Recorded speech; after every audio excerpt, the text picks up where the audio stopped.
Simpson. And Japan have gone absent without leave. This is Whitmore. Paul and Gale both available. It's still Whitmore. It is the Reggae Boyz who take the lead. BallChat. Greetings, football lovers. Welcome to BallChat Weekly, the show where we review some of the week's major news in the world of football. I am Benton along with the family. Yo, Junior, what go on?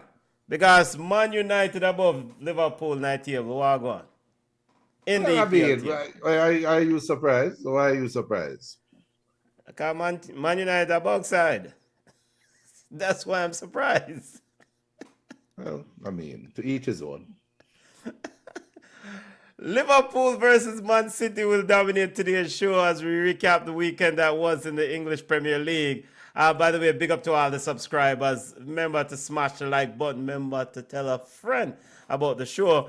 Also, supportjamaica.gov.jm will continue to encourage those who can support Jamaica during the relief and recovery effort after Hurricane Melissa. So we're trying to do what we can to help the Jamaican family, because we are one big family. You don't know how we go, So supportjamaica.gov.jm is the link. It's in the bottom right-hand corner and the lower right-hand corner. We'll discuss football. So we have EPL, Jamaica, Reggae Boyz World Cup Qualifier games, Reggae Boyz squad. Junior is trying to avoid discussing this, but I'm going to bring it up anyway. Tata Martino making his return to the fabulous Atlanta United. Schoolboy football discussion, Jamaican schoolboy football discussion, when to start, should they start or not start at all regarding following the traffic, the catastrophic hurricane Melissa. But Junior, we cannot start anywhere else but at the Etihad. 2-1 victory for Man City, Junior. How much? 3-0, my bad. We didn't count the Liverpool goal. Slot and some Liverpool fans felt like the goal should have counted. I guess that would have made it 3-1. Junior, 3-0 for Man City in the game at Etihad. Your thoughts on that football game? That was a weird game, and I said it in our pre-show that Slot is reminding me eerily of last year's Enzo Maresca. But he has a title to his name, so he has that little cachet with him. But he does remind me. From last year, I did say he just have a smug look on his face, and I didn't like it. And now it made the smug look look even worse because of the way he's been acting. He's acting like a petulant child the last couple of games when they've lost. With that being said, the game on the field, I think Pep Guardiola thoroughly spanked Arne Slot.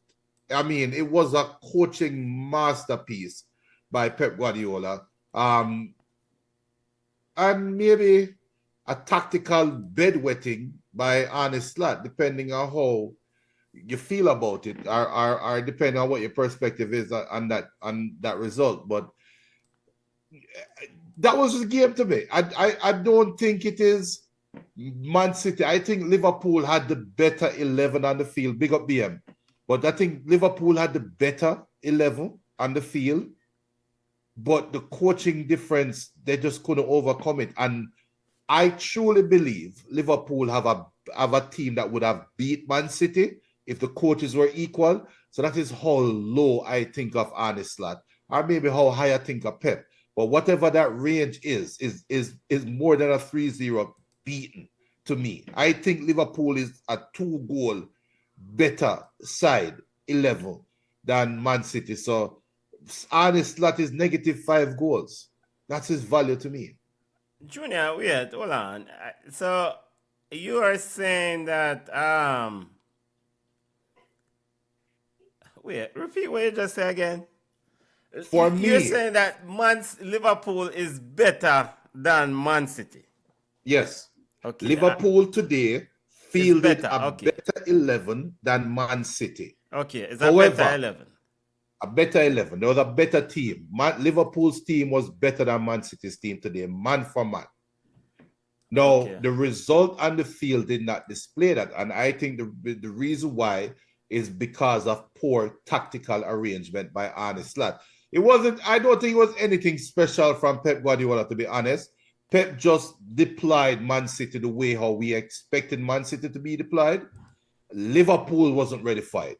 And the irony in all of this is the same Arne Slot that a couple weeks ago complained about a team that didn't want to play football. And that's the reason why they lost. Because they played against a team that wanted to play long ball and didn't want to play football.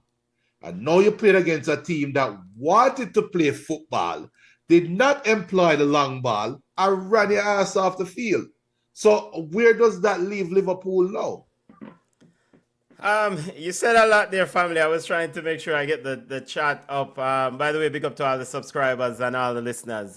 Smash the like button, even though your comments are not coming through. Keep sending them on. You know, I am over here. I have the chat correct. I'm just trying to fix it up so you can scroll across. And with Junior's new layout, big up to the engineer. I can't really put the chat as where I normally, or where in previous shows that we normally would have put it on the where this brother is, where Junior is located. You can small up the picture. You can small up the Pep and Slot picture and drop the chat underneath. And we now small up the big coach on his 1,000th game coach in football. Pep Guardiola, today was his 1,000th game. And what a remarkable victory. What a remarkable victory on his 1,000th game, sir, achievement. You know, when I asked about this, you know, Pep said, I mean, it couldn't be a better present. Couldn't be a better present, to paraphrase what he said. I think going into the game, the pre-match press conference, you know, Pep Guardiola kind of implied a bit of confidence, a bit of swagger, not just from going against Liverpool into this game, but from the perspective of the Premier League title. And in at itself, in a nutshell. I mean, when asked about the Premier League title race, he kind of cheekily said, you can't win the Premier League title in November, but you can sure lose it. And I don't know if that means that he was taking a job at Arsenal. I say, Arsenal are going, and you know, of course, Arsenal is leading Man City by 4 points, but he emphatically was kind of very confident going to the game, and the team delivered. I think that first goal, if you go back and watch that first goal, and I think you may have, Junior, I don't know if you had a chance to it. 19 passes, Liverpool was pressing from Man City's left side near the corner flag. Somehow Man City was able to play out of that press with cheeky passes, quick passes, and Matheus Nunes with a ball on the plate to the Viking, your boy Erling Haaland. And I think that's quintessential Pep Guardiola football right there, sir. I mean, it was just passing, and then we cut them right open. Pretty much destroy Liverpool. Yeah, you have to question. Well, this is where I have a problem with modern football, because football is being played on a blackboard and transferred from the blackboard to the field. And that's the players that are now being programmed to execute a certain way, right? So there's a certain look, there's a certain style, there's a certain expectation. If the ball go here, so we expect the ball to go here, so here. And it's very meticulous. With that being said, if a coach becomes too meticulous, he becomes too predictable. And it kind of felt like Man City was just too prepared for Liverpool. Watching the game, like I said, Liverpool was chasing shadows. And it's almost like Man City were prepared for exactly where the Liverpool players would be. I would just went knock it. The ball of the game is Jeremy Doku in a slap in the face kind of way, because if Liverpool was Liverpool, we could have been having a different conversation right now about Doku being too selfish, about Doku not being a willing passer. If Liverpool had won this game or got some points out of this game, we would be having this discussion right now. That's why I say it's kind of a slap in the face ball of the week, because Doku did well in a selfish way. And I think he was very lucky. And I think Liverpool's approach to the game gave the opportunity of Doku to just look like a baller when really him do some foolishness on the field today. To be honest, I'll just be honest about it. And that's why it's a weird game. And I don't know. I was actually waiting. You remember when Kevin De Bruyne did say about after the Manchester, we had to beat Man U like 6 or give them a bad beat at Old Trafford. They didn't prepare. They didn't practice. And yeah, Kevin De Bruyne said, well, we prepared for 2 hours. I honestly was waiting to hear a comment like that from the Man City players, because it was that easy. It was that easy for them. And it just felt, something about the game just, I don't know what it is, but something about that game just didn't feel right to me. Pep Guardiola, Man City now sits in second position at the international break. He was asked about this. He said, rest up and we'll go again afterwards. I mean, and I can, and again, want to highlight, I think for me, the biggest takeaway, we can give Jeremy Doku ball of the week, rightfully so. There are some players on Liverpool side who might want to give a bug of the week, like Ibrahim Konate, maybe Conor Bradley. I don't know if we want to give Conor Bradley a bug of the week for just, you give people bugs of the week for having the potential or the talent, but not being able to, not delivering. That's when I give bug of the week. But I just don't know if Conor Bradley is at that level right now for shut down the way Doku played today. And this is part of the growth and evolution of Conor Bradley. So some Liverpool players can get bug of the week in that midfield, of course. Mohamed Salah, yeah, non-existent. And then, of course, Slot. I mean, how do you go about making these decisions? But I think from Pep Guardiola perspective, and from, when asked about at the international break, a man say, yo, basically let's rest up and come again. And that to me is an indication of a coach licking his chops, really kind of excited about the season with the squad depth that he has, the health status of his players, and the run on which they are. He's like, yo, just rest up, ready again for the next game after the international break. And that, to me, and I don't know if you take it the same way, but this is kind of an indication of the four consecutive titles in a row, Man City team kind of like, yeah, you have your lead, but we are going to walk you down. And you have to go hold whatever you need for hold, but we coming. You get that type of sentiment? Yes. And I think I agree 100%. And I also think that there is pride there for Pep in his coaching disciple is leading again, right? And it's almost like when you're growing, when you have your youth them. So like my son, as big and fat as I am, he has not beat me in a race. Now I won't go out there and race him now. But as he was growing up and becoming more and more athletic, I always like the challenge of seeing him competing with me and then take it up and say, yeah, come on, race. I'm going to run left him, and get closer, just to motivate him, right? But it's also, in a father-son kind of way, I'm happy and love to see him develop, right? And I think Pep is taking that same approach with Arteta. Whereas I want Arteta to do well because Arteta is my disciple, is my son. But you have to go earn it. And when you win, they're going to make sure so you earn it. So I think he's taking this as a challenge to say, all right, we'll give my son a head start again. Let me see if I can run him down. I'm going to see if he can really earn it this time. So I think that is the angle that he's taking. I think he has exercised the Liverpool demons. I think he's looked at Liverpool now and said, "You're no Jurgen Klopp, and this is not the same challenge that I got before. No, let me get the joy of being a hunter, because all these years I was the hunted. Let me enjoy this moment now." And I sense that. I don't sense the fourth. You know what I sense from Pep? I sense Pep's second or third year in the EPL, right when he win him first cycle.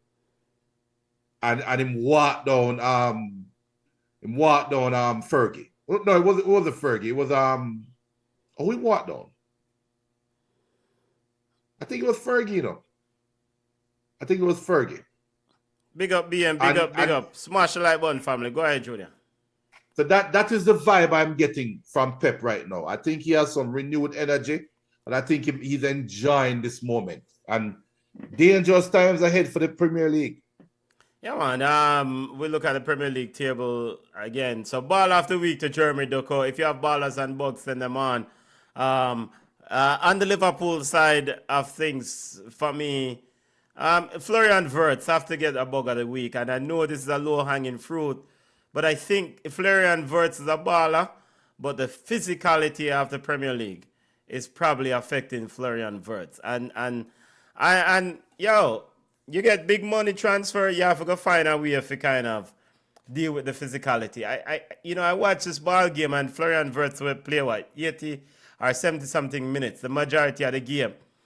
He had a major salad of Bernardo Silva, and he pulled a move to get between Bernardo Silva and Nico Gonzalez, and Nico Gonzalez trapped him down, picked up a yellow card.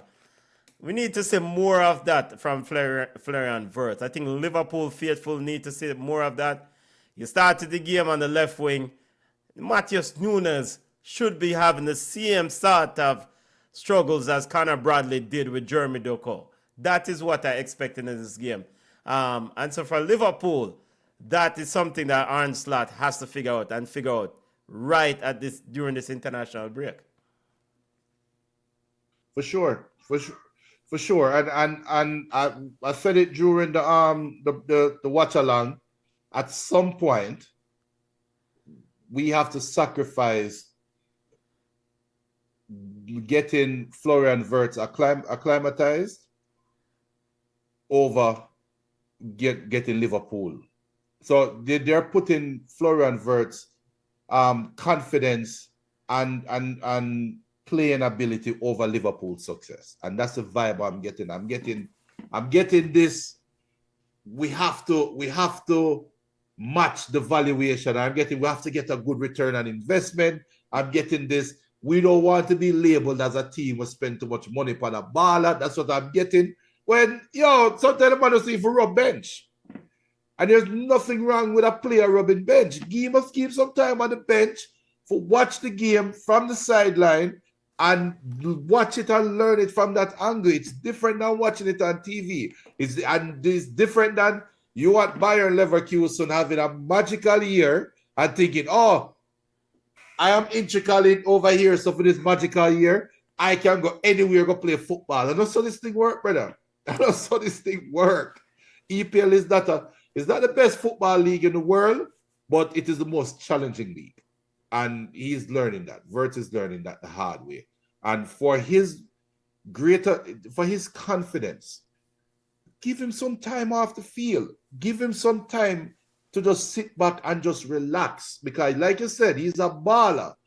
But maybe he might be pushing it a little bit too hard because he too is feeling the pressure of meeting the valuation. Take him away from the limelight.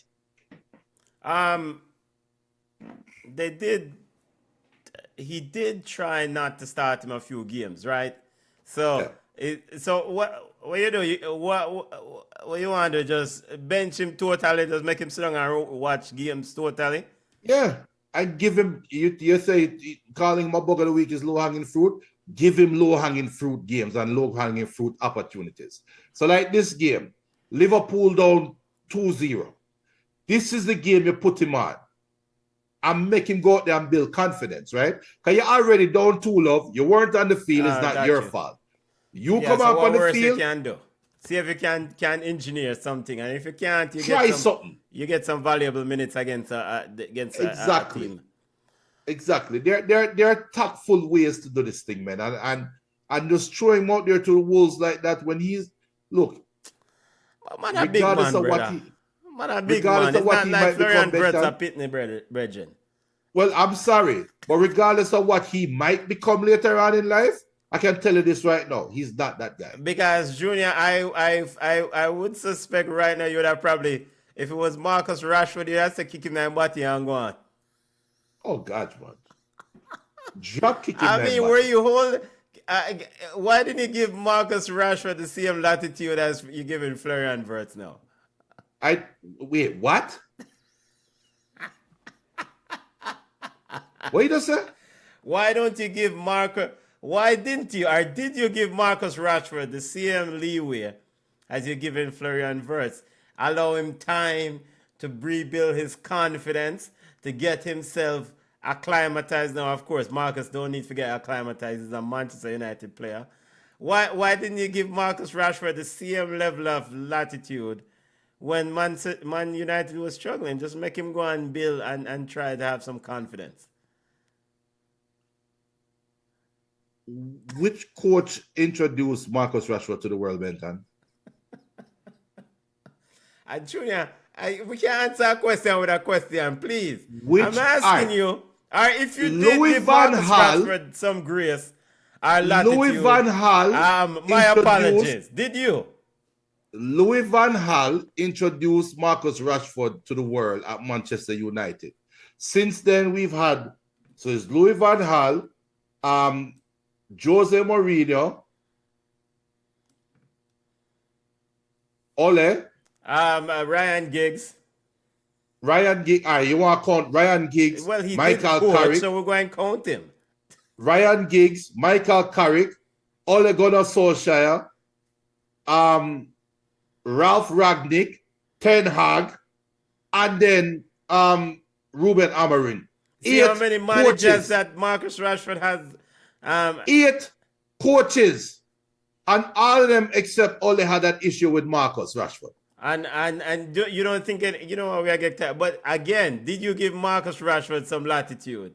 Yeah, of course. Come on, Benton. Yes. Well, my apologies. My apologies.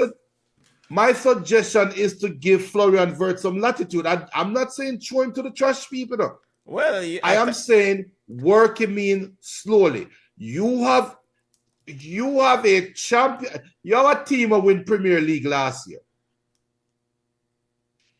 Nothing else needed to change in that team, but yet an unfortunate passing of Jota. But Wirtz is no Jota. He's not replacing Jota. He's no Jota. Etiqueta is more replacing Jota's production or style of play. So Florian Wirtz is coming in expected to add to an already Premier League winning team. That means Florian Wirtz, if they don't win the Premier League this year, your transfer was a failure. That's a lot of pressure. You know who else? You know who else went through something similar? Kylian Mbappe. He left PSG, came to Real Madrid after Real Madrid win Champions League and win La Liga. And what happened that year?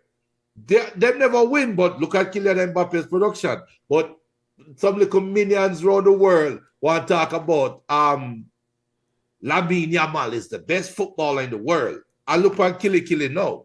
Look at Killy now. Just give the man time. But you have to work him in the right way. Yeah, my brethren.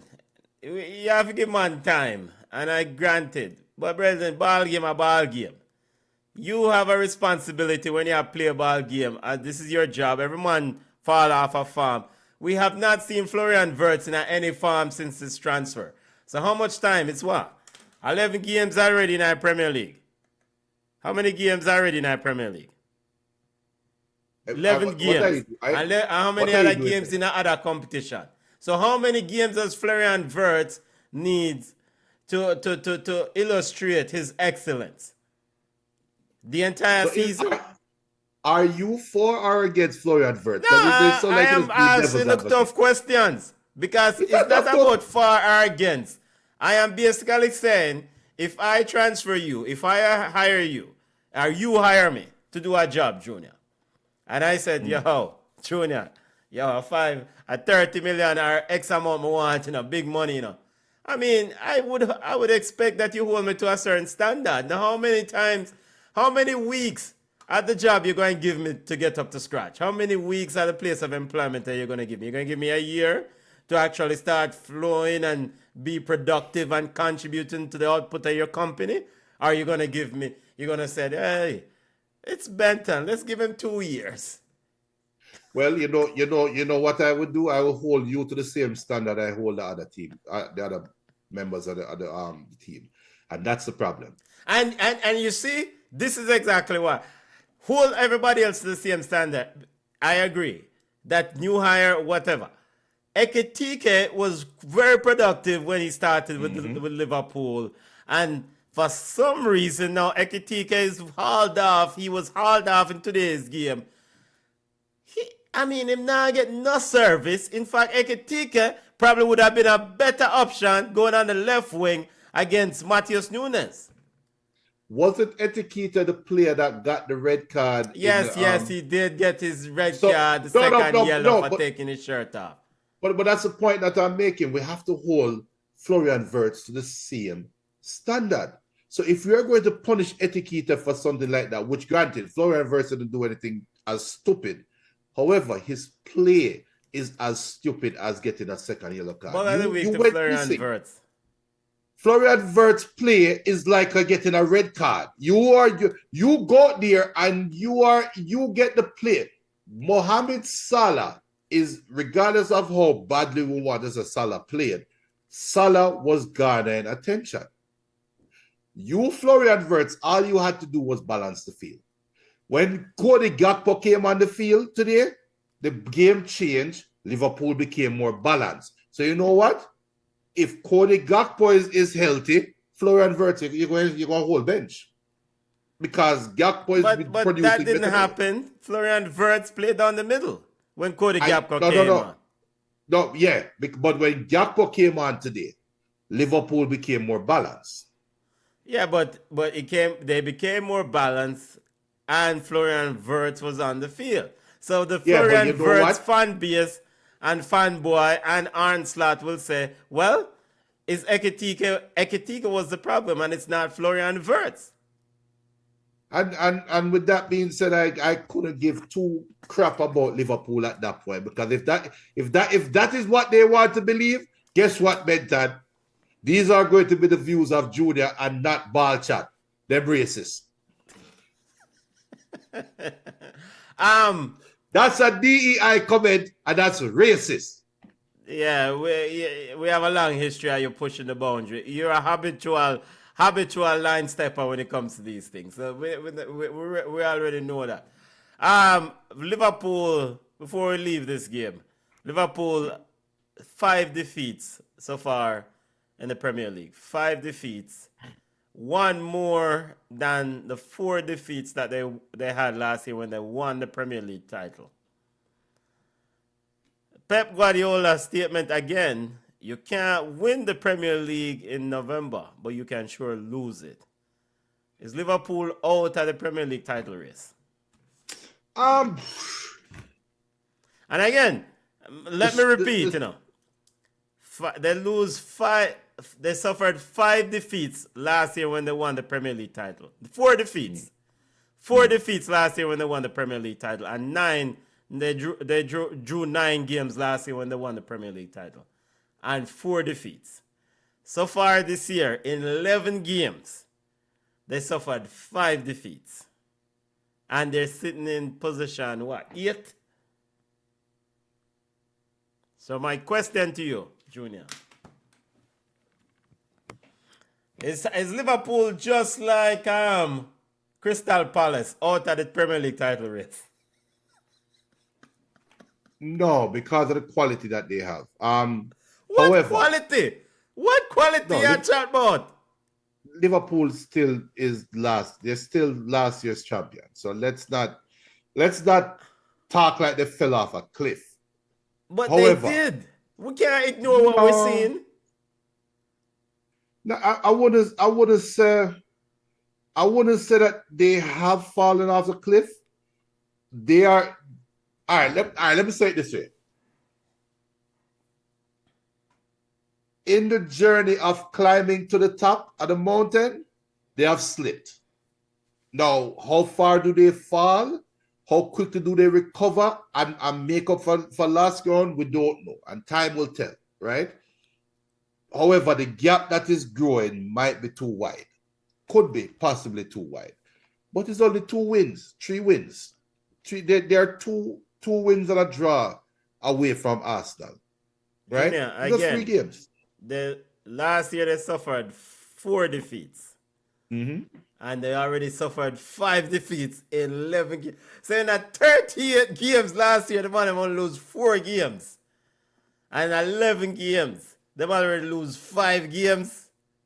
And you go around the corner and talk about them slip. Them not drop off a cliff, them go up a cliff, but them slip. So by slipping, which part of them dip on the cliff? They at this current moment they are losing momentum and falling down. They need to gather themselves and pick themselves up and rejoin the race. But to answer your question, no, it's too early to call. I don't even think we reach a stage yet where we're going to start saying, can we point out the 3 games Arsenal need to lose that Liverpool will make up to get to pass them? We haven't reached that stage yet. But with the current run of form, it would take a real betting person to get up and say, I am going to bet that Liverpool can still win the title. Mathematically, obviously, it's not done. Still have a lot of games to play. However, they're not trending towards winning the title. All right, well then let me ask you this then. Let me put it a different way. If you have $10 to bet, $1,000 to bet, $500 to bet, would you put money on Liverpool at this point win the Premier League this season? If you're a bet, would you put money on Liverpool winning the Premier League from here in? No. Okay. No. This is going to sound terrible.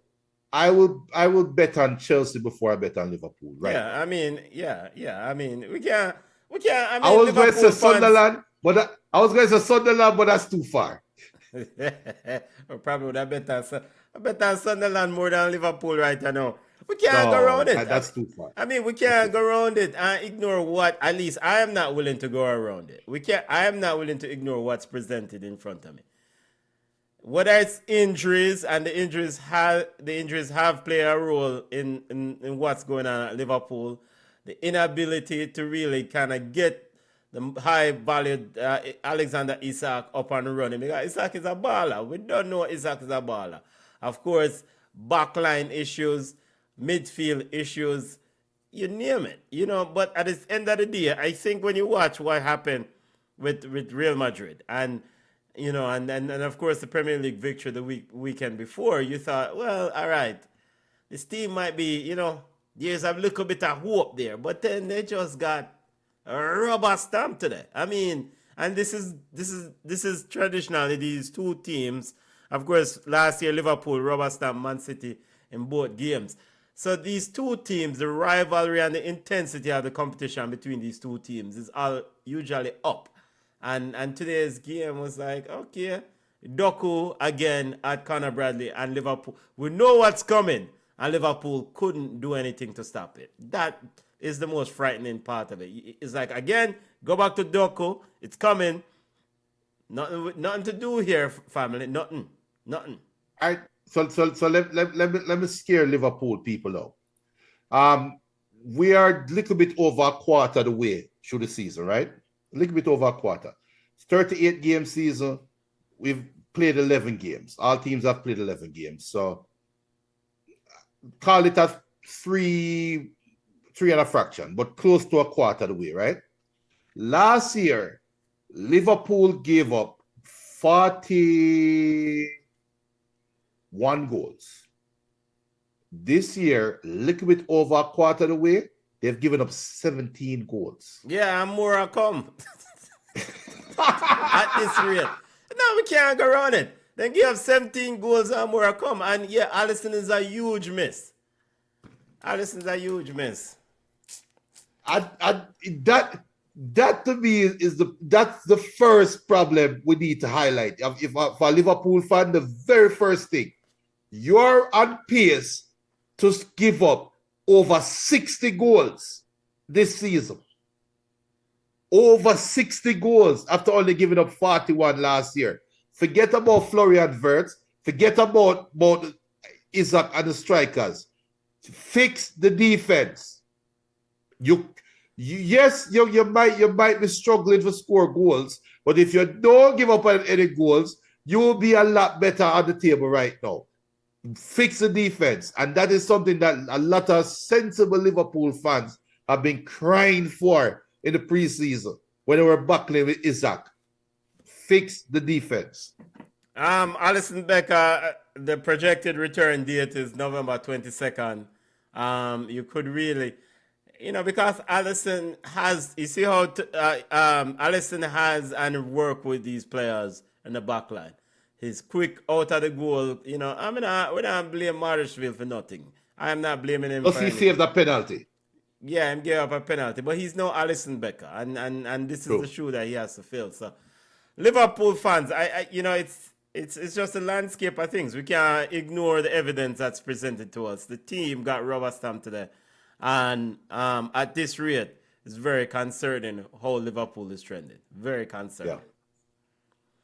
Very, very concerning. All right, moving away from Liverpool.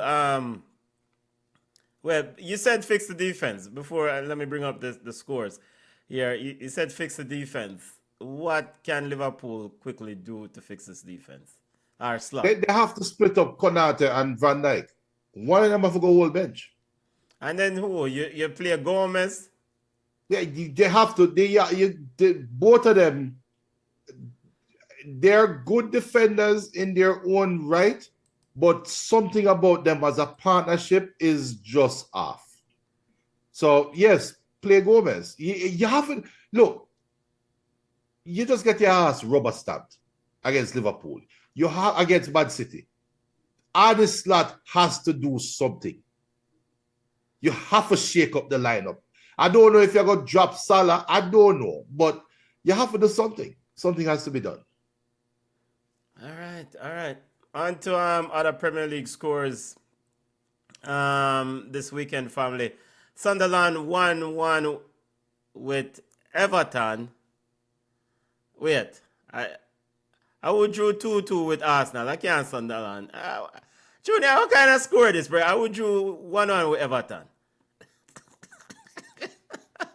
My apologies. That's last week, isn't it? I have this week. No, yeah, but I think that's Monday game, so it'll go by the week. It's a carryover from Monday game. Okay, so the Monday game, Sunderland. Wait, no, all right. Tottenham, Man United. We're gonna work with this week. Tottenham and Man United ended 2-2. Everton defeated Fulham 2-0. West Ham much needed 3-2 victory over Burnley. Sunderland 2-2 with Arsenal. Chelsea 3-0 over Wolves. Wolverhampton. Aston Villa 4-0 over Bournemouth. Crystal Palace and Brighton 0-0. Brentford 3-1 over Newcastle. Nottingham Forest. Sean Dyche. 3-1 over Leeds. And Man City of Liverpool 3-0. All right. We're going to pull up the table simultaneously. But Junior, thoughts on some of these other results in the Premier League. First, Man United 2-2 with Tottenham. Late goal by Dillit for Man United there. Yeah, right now Man U is at the stage where Arsenal was earlier in Arteta's reign. I'm talking right after he got rid of Aubameyang. That's where Man U is right now. You're seeing an identity, you're seeing a vibe getting built, but you're still not complete. With that being said, why Richardson's my baller, but What a man salt, man. What a man salt. Look how the man celebrate and go on and he man all cry. Think is that them win the game. And again, this is another thing. So what I think if there's a theme earlier on with the Premier League so far, is maybe teams start hot and them a come back or they have returned to the pack. And Tottenham is another team. Yeah. And, you know, they started well. Liverpool started well. Tottenham started well. And in fact, I think Tottenham was sitting in second or somewhere as high in that table in the early parts of the season. But something is going on with Tottenham, and I don't know what it is. No, this is weird that Thomas Frank has to figure out. You get the new manager bounce, and then now it's the real coaching has to begin. I can't tell you. I can't tell you what's going on with Tottenham. What? It's easy. They're playing Champions League football this year with a squad that is not Champions League ready. Remember the backdoor the way to Champions League last year? Yeah, they're in the Champions League. Yeah. And they didn't refresh the squad in the summer. So you're using a bunch of field players from last year. But you have the new manager. So they went out and got Mohamed Kudus, who I rate as a baller. Who's been injured? Eh? Who's been injury prone? No, Mohamed Kudus is a lion, man. Yes. That's when they run up Yes. on them. But in fact, did he come on? He started I think well. He was on the bench yesterday. Yeah, but no, he was injured. He wasn't going to play. He was out. He was out with that thigh injury. He was on the bench, but he wasn't going to play. But that Tottenham team finished what, 18th last year? Or something like that. Well, if they did finish 18, they wouldn't there. No, but they finished. I think 18 they finished last year. But whatever they finished low. They finished right above the relegation table. Right. But that Tottenham team won the Europa League last year. Yeah, that's what I'm saying. They backdoored their way to the Champions League. So now you get the new manager bounce, rightfully so, at the start of the season. Thomas Frank have his motivational talks because it's new, it worked. And last year Tottenham finished 17th. But the motivational talks worked early in the season. Go out there and prove everybody wrong. Daniel Levy left. Remember, Levy left, you know. So all of these things were high energy things. And then I think some Tottenham fans would say good riddance regarding Daniel. Of course. But now is when rubber meets road. Now is when you realize Maddison is injury prone.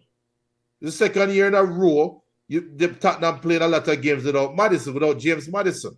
We need to move him on. You're a Champions League side.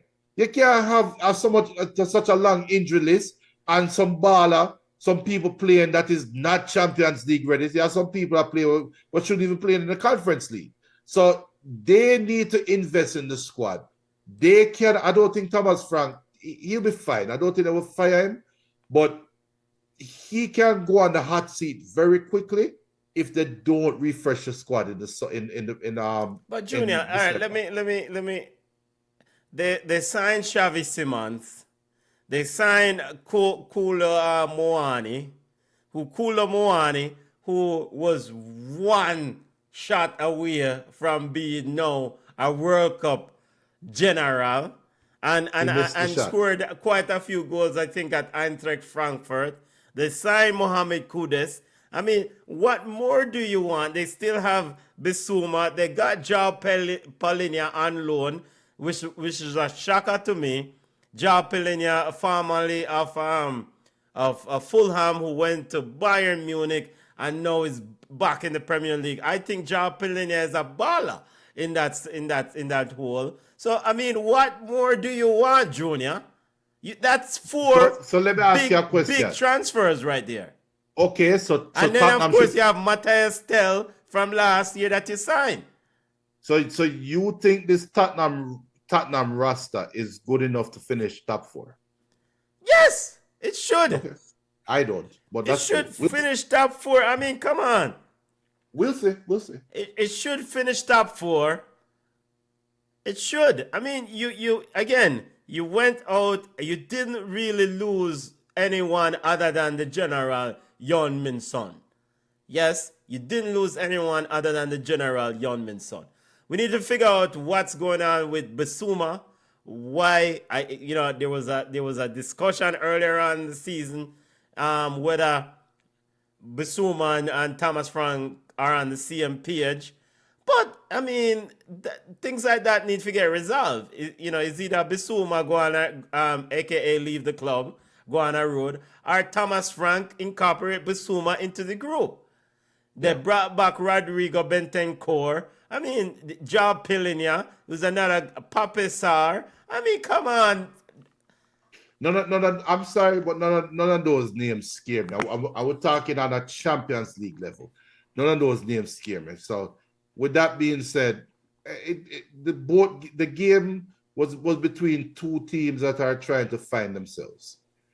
Two teams that are in a project. I think Manchester United is ahead of Tottenham in their project just because Ruben has been there longer. Even though Tottenham is punching at a higher weight class right now. But you can see just a matter of time with both teams trekking the way they are. It's a matter of time before Man U close the gap. I think Tottenham needs to dip into the transfer market in the winter.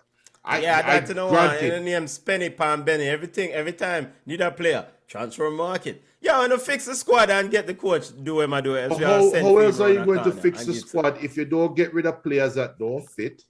I'm bringing. How is it going to fix the squad? They can't fix the squad with plus the squad they have young Burgerville. You keep calling up these little names where, Benton, none of these players are Champions League. No, man. Xavi Simons is supposed to be. Now, again, I will say this. Joke aside, Xavi Simons, there's been a lot of social media hype about Xavi Simons. And now it's Xavi Simons. He was at RB Leipzig, came up through, I think, PSG, had a stint through, now it's Xavi Simons' time to really kind of show us what he's made of. Is he ready for the video light? If he's that quality, why is he not still at PSG? Oh man, I mean, come on, Junior. PSG, move on. No, if you watch him play now, he's a baller. He does have ball skills. I mean, yeah, man, he does have ball skills. So, but all right, from a Man United perspective, I think I saw Man United, a team that is rounding the corner. Not just about a fight perspective, but they actually have ballers. And I said this when they signed Matheus Cunha and they signed Brian Mbomo. I think those two players are two ballers. And the only issue I have with Matheus Cunha is that he's emotional. And he can go sideways any minute, i.e. get a red card. But both of them are ballers. Now, the commentator during yesterday's game was waxing lyrically about a pass that Brian Mboma made. No-look pass. The ball was down the left. The left winger for Man United, I don't even know it was Dorgu, was overlapping. And Brian Mboma just step short, don't even look, and just flip the ball over to him and send him through. And they were like, was such a beautiful... But this is what I expect from Brian Mboma when he signed for Man United. This is what I expect. So I think Man United have two very good players, and Diallo still doing what he does. So who knows? Yeah, they are Arsenal early in Arteta's project. They're not. I don't even think they can finish top four. Sesko is already done. Sesko is going to do a knee scope. Now, people might say, well, Sesko don't really do nothing, blah, blah, blah. Well, Sesko creates space for Mboma. And yeah, man, Sesko a bug. Well, you can. That's cool. You I can think say I've that if seen you enough want. with Sesko. Cool. But yet you want to give Florian Wirtz time. Irony of irony. But if I bug of the week to Sesko, Benjamin Sesko. He should have scored, yes. But Mbomo and Ahmad will be going away to AFCON. Man, I got dude over hit the fan during that time of the year. Yo, that's not for me problem. You know, figure it out. That is not my problem. Yo, I want to figure it out when I'm over gonna have Connor and Diallo. I want to figure it out, but very good, and a ball of the week to Matthias de Ligt. I thought, even though one can argue that he wasn't at fault on the go-ahead goal, because he was tight defensively, player shook him off and make a good shot and score. I think it was Matthias Tell. I don't remember who scored the goal for Tottenham. But no, I thought they scored. Who scored? Remember, I thought they scored one. What name? Rooster. Who? The chicken man. Why do I forget him there right now? After we just carried him. Richarlison, man. Richarlison, yeah. Yeah, it was Richarlison. Yes, Richarlison. The first goal. The first goal was Matthias Tell. Yeah. Yeah, and de Ligt did throw the ball. The ball did come off. It was a deflection. Yes. The first goal, Yeah. Matthias Tell in the 84th minute, because de Ligt was tight and he moved a certain way, and then de Ligt responded heavily and scored a header at the back post. So, which Tottenham forget a beating. Come on, you cannot give up that goal at the end there. Exactly. You can't be up. Man U was up 1-0 and make Tottenham have a 2-goal flurry, which is unacceptable. And then Tottenham, all you have to do is defend a corner against a 10-man team. Remember, said Sesko they have to come out of the field and couldn't get replaced. He was injured. After I missed the goal scoring chance, he sat down and said injured. I would have sat down too. So Tottenham, all you had to do was defend the corner. Sesko is giving me a Hodgland vibes. No. It's a lot better than Hodgland, but we'll see. All right. Sesko is giving me... whosoever is in charge of hiring strikers at Manchester United should be sacked. Xerxes, Sesko, Hodgland, all of them don't make one. As in, so what about the person who brought in Yacarez? Hey, look, Arsenal is top of the table. That doesn't become a problem until Arsenal fall below and they miss goals. Last year, Man U finished 16th, and this year they're 8th and feeling more confident. I give that to Sesko. And it's not because of Sesko. It's because of Mboma and Cunha. But Sesko is there. Yo, the man got 2 open goals yesterday, and the man's so slow. It reminds me of my grandfather. Like, yo, what you need? Take the shot. But dress it, yeah? That's true. Yeah, man. Other EPL results, family, that you want to highlight before we leave this and go to some Jamaican football? Just one, Aston Villa. Aston Villa quietly is finding themselves. Quietly. And that shows, it also shows that you can't overreact to these teams right now. And what Pep said is right. You can't win the Premier League this early. You can definitely lose it, right? And Aston Villa is now in their little ascendancy. And just keep an eye on them. Just keep an eye on them. All right. Aston Villa, they're in a very good run of form. Because even though Aston Villa won this game 4-0 against Bournemouth, I'm still kind of puzzled by what I saw took place. I mean, yes, Aston Villa scored 4 goals. Morgan Rogers was excellent.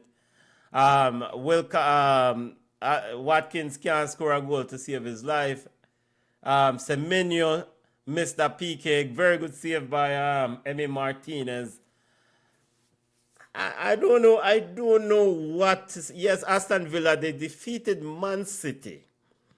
But I don't know. I don't know. I'm not gonna.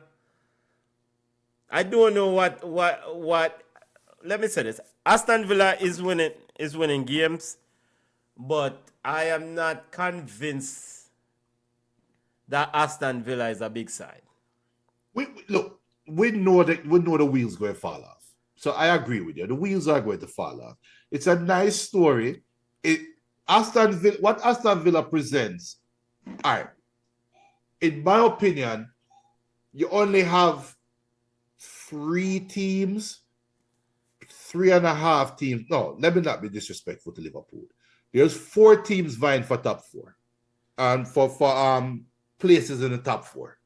I think the top 4 race should be done, right? We all know in no specific order, Chelsea, Man City, Arsenal, Liverpool, go finish in the top 4. And I said the order that way, and pun intended. But that's how the 4 should finish with those 4. However, they place themselves depends on when you play the landmine games, right? And what Aston Villa is presenting themselves as right now is a landmine game currently. If they play against one of those 4 teams, those 4 teams have to take that game serious. Sunderland is like that right now. Crystal Palace offers that as well, even though Crystal Palace not that high up. But those 4 teams have to look out for these landmine games. That's what Aston Villa is at best.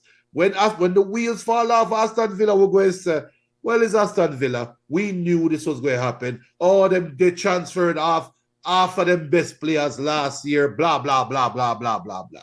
The excuses are already been made. But we just enjoy the little ride them going on right now. Arsenal and Sunderland drew 2-2.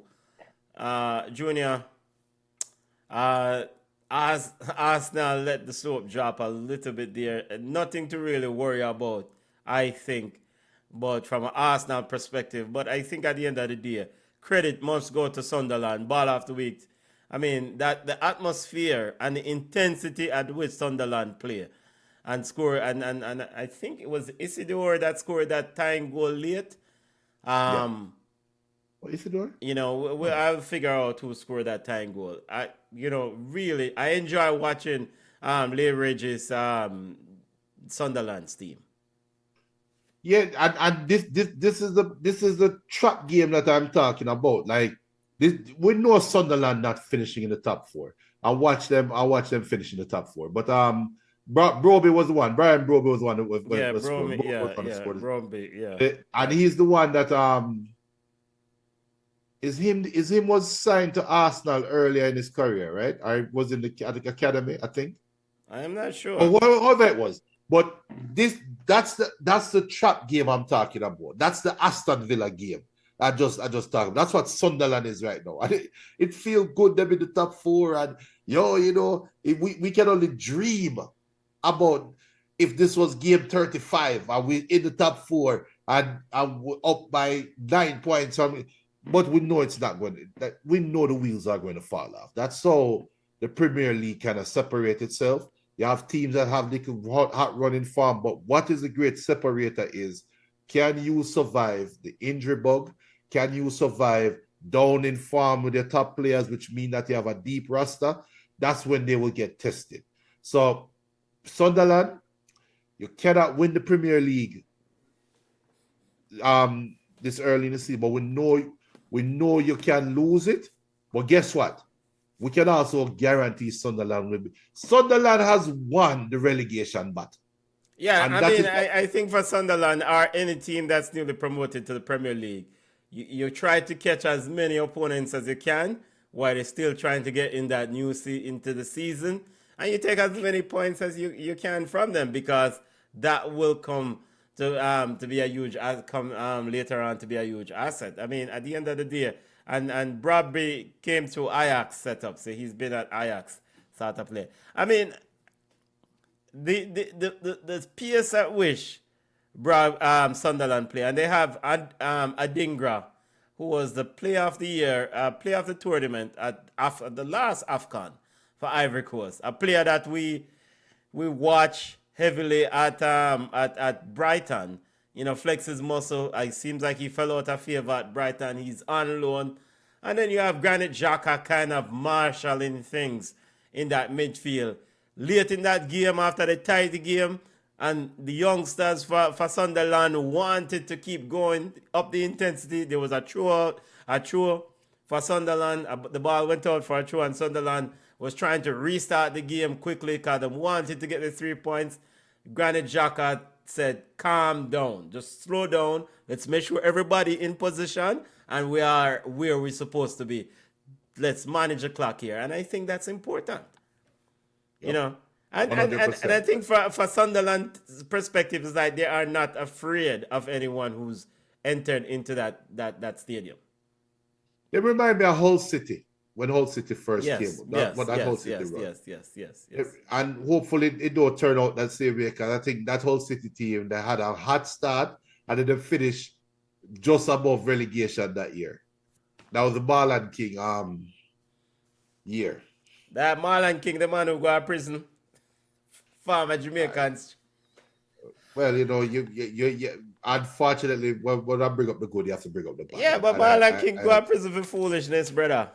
He never slapped one woman in the face about, do you know who I am? I think wasn't that the second time he went to prison? I think he got prison. Junior, why you have to bring up numbers? Well, why you have to bring up Marlon King prison record? Because you bring up Hull City and Marlon King. Anytime I think about Marlon King, I think about the story about, at least it was reported at the time, was he was at some party or some bar and saw some ladies having a conversation, and he went over to introduce himself. I tried draw one, aka try to go out on dates with one of them, and she told him, take your money and get away from it. Let's be honest. He was looking for some groupie love and he picked the wrong one. Yo, I think the report said the woman, the transcript said the woman tell him to take his money and get away from the table. And Marlon King, I should not be. Marlon King, don't be woman, brother. Cha-cha. Now, hey, you know, since we've already crossed that threshold, I might as well just jump all the way over the cliff. You hear the story about Mutombo? How Mutombo used to stay? The Kembe Mutombo? No, what? The Kembe Mutombo, when he was with the Hawks. Yeah. I think he was with the Hawks. He used to go to restaurants, and with the team with the restaurants, and he'd go over to women and say, hey, you come with Mutombo and have sex now. Yeah, I know he had that very, when you hear his voice, you're like, yo, brother, let's start. But that's why you used to pull the woman then. But say, you come with Mutombo and you have sex? No. Well, okay. All right, Junior, I'm going to have to verify the story now. Rest in power, Mutombo. No, he's not dead. Yes. Dead? Yeah, man. And sadly, the Kembe legendary Mutombo passed away. I do get this feeling that you are not in tune with Atlanta sports scene. This is why you're a bad man and don't want to talk about Tata Martino. Wow, he died of brain cancer last year. Yeah, died of brain cancer. And I think he was 55? 58. I did not remember that. But yeah, but it was on one of those podcasts. One of the players' podcasts. They said that's how Mutombo used to talk to women. But rest in peace, Kevin Mutombo. Rest in power, General. Rest in power. Yeah. Rest in power. EPL, back to the EPL show, family. Standing. Yeah.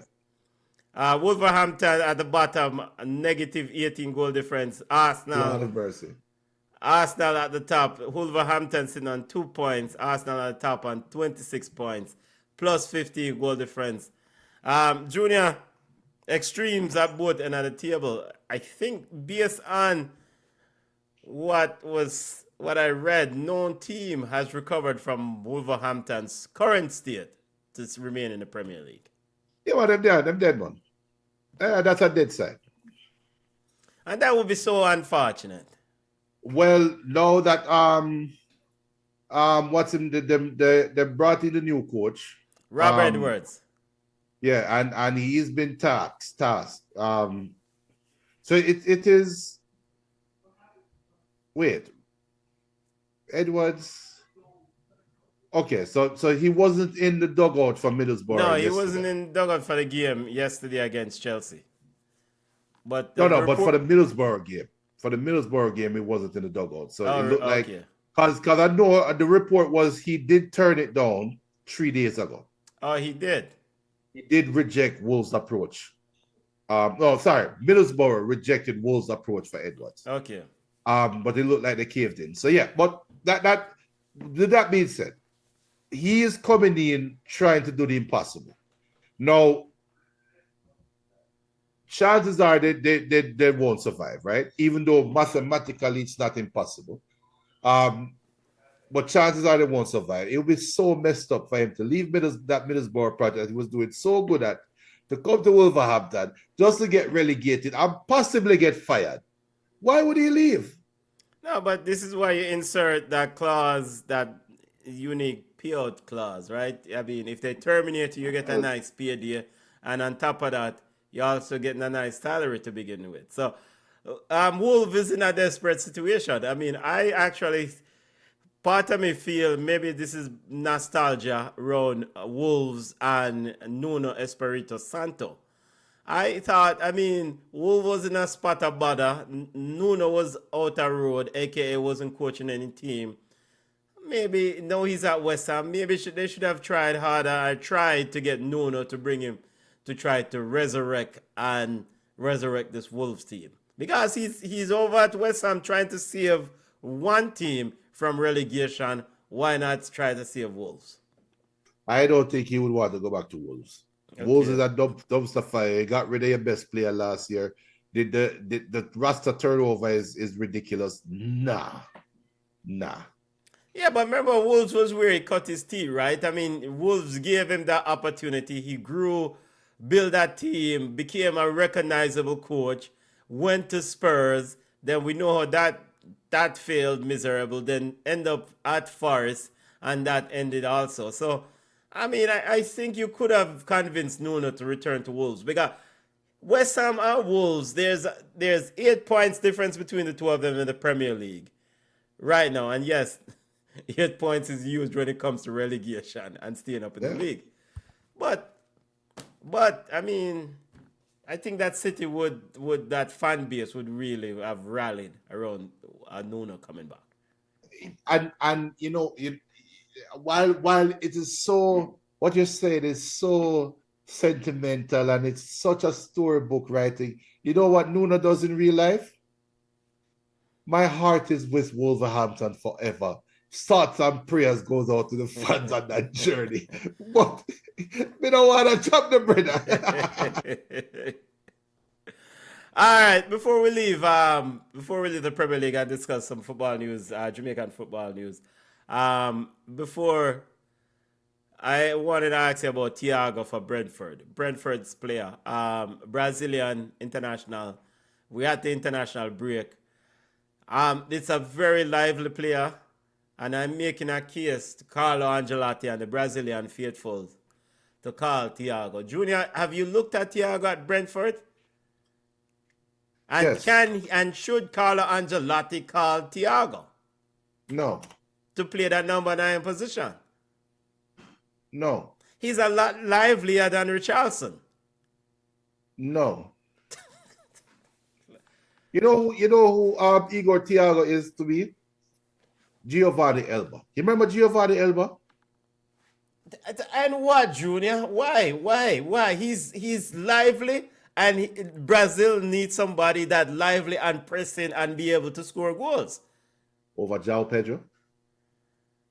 No, but I thought you said a few months ago, João Pedro, and I agree that João Pedro is best served in a 10 position, not leading a 9. For Chelsea.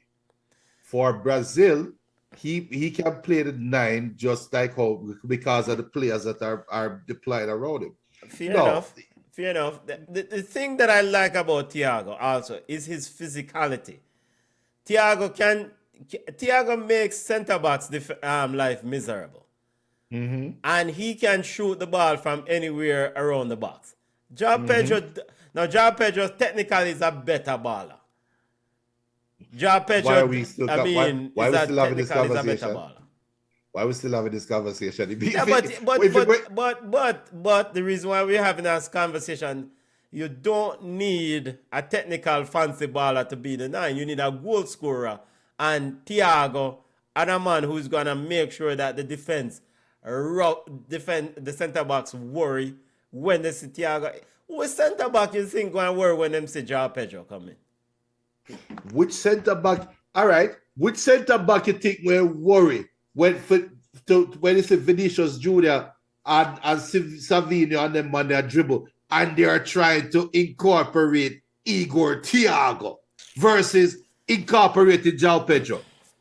João Pedro just fits better with what Brazil want to do. Don't get me wrong, you know. Thiago's production is of one that a Carlo Ancelotti traditionally will look at and say, you know what? Let me just carry this ace in the hole because just in case I need that one goal. It wouldn't surprise me. It wouldn't surprise me. Hey, look, and this is However, probably where you, if I see any more Hendrick in an 11 again. All right. You know more what? In any friendly game or anything over Thiago. Hendrick, which friendly game? Hendrick need to go play Olympics. Go get ready for that under 23. Yeah, man. Yeah, that's time for play. I think Thiago should be in that Brazil squad if he continues to play at the same rate because he's a very good player. Reggae Boyz. Let's step over there. So we're not gonna touch Tata Martino. We'll leave that alone. Well, Tata Martino is back at Atlanta United, and all the Atlanta fans are losing their mind over a coach that went to Miami and failed. Yeah, but he didn't win at Miami, Junior. I think that's what we take away from that is that he did not win at Miami, and he did all of us a favor by not winning at Miami. He helped out Atlanta United. Maybe he was the Trojan horse. maybe by going to Miami, he really helped Atlanta United because, you know. Speaking of Miami, I refuse to believe that Miami is gonna win this year's. I think they are going to win it, but what it does, it clouds up the MLS reputation. Because if you do realize, nobody cares about the MLS right now, and this is a different sport. I know we're up against time, but real quick, different sport. This is what the NBA is guarding against right now because we saw the FBI investigation in the NBA's gambling problem, right? Yeah. Which we all know exists. It's been documented. If you follow the NBA, even though I forgot that Dikembe Mutombo died last year, I follow the NBA and know that there is a gambling problem. These high-paid players do gamble. But the NBA is trying their best to quell this as quickly as possible because it's going to take away from the integrity of the game. I think what Miami did, and you know what? It actually started with Blaise Matuidi. It's going to go unsung, but what Miami is doing now actually started with Matuidi. Remember when the snuck, slip, trip, fall, redo the books and got Matuidi?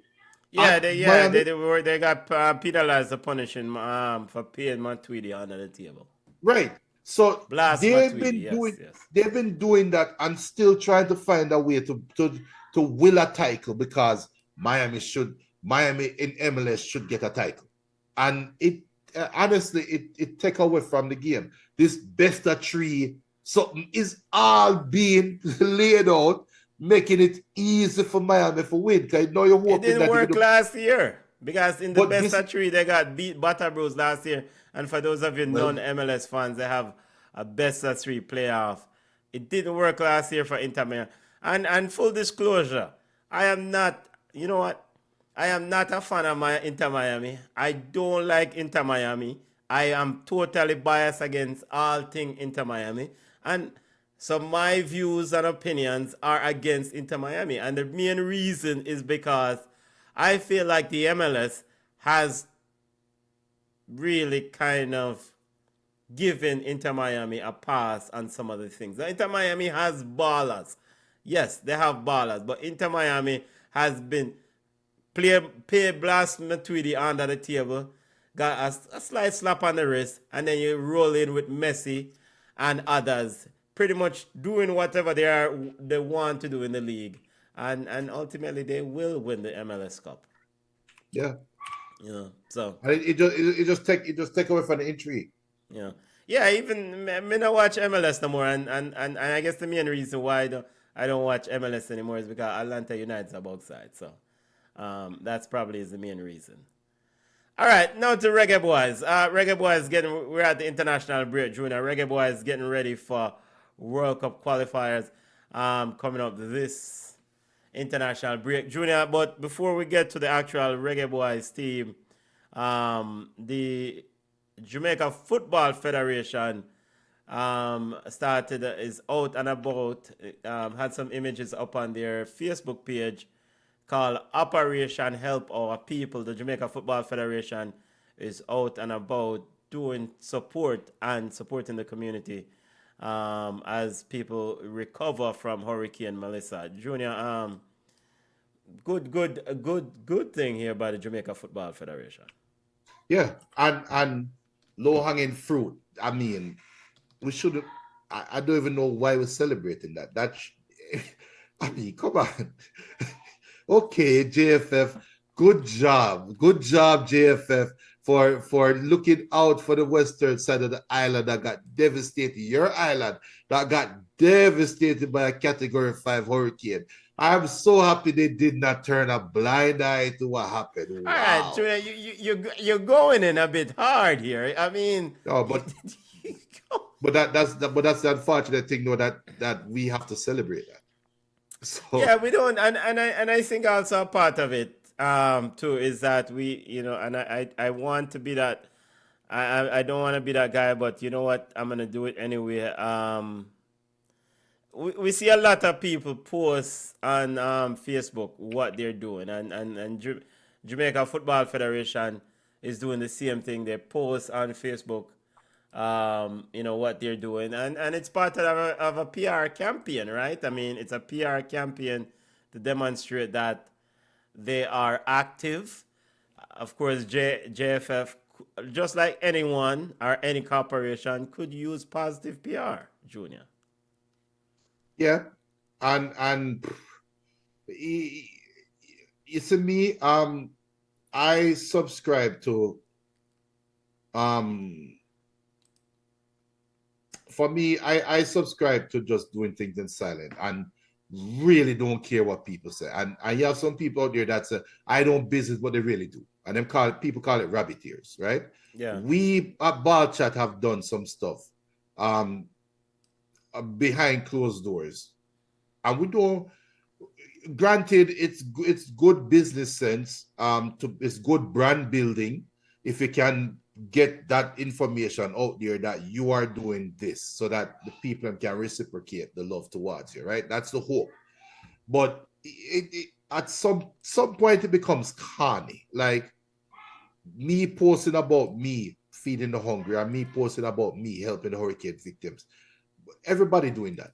So we don't really need you JFF doing that. And it's not only for JFF, it's for everybody. The blessings will flow, regardless of how you feel spiritually. Me personally, I am of the belief that if you do good, good will follow you. And you don't need to advocate and broadcast for your blessing. Your blessings will come. You just to bad you mind, JFF. Huh? What is that?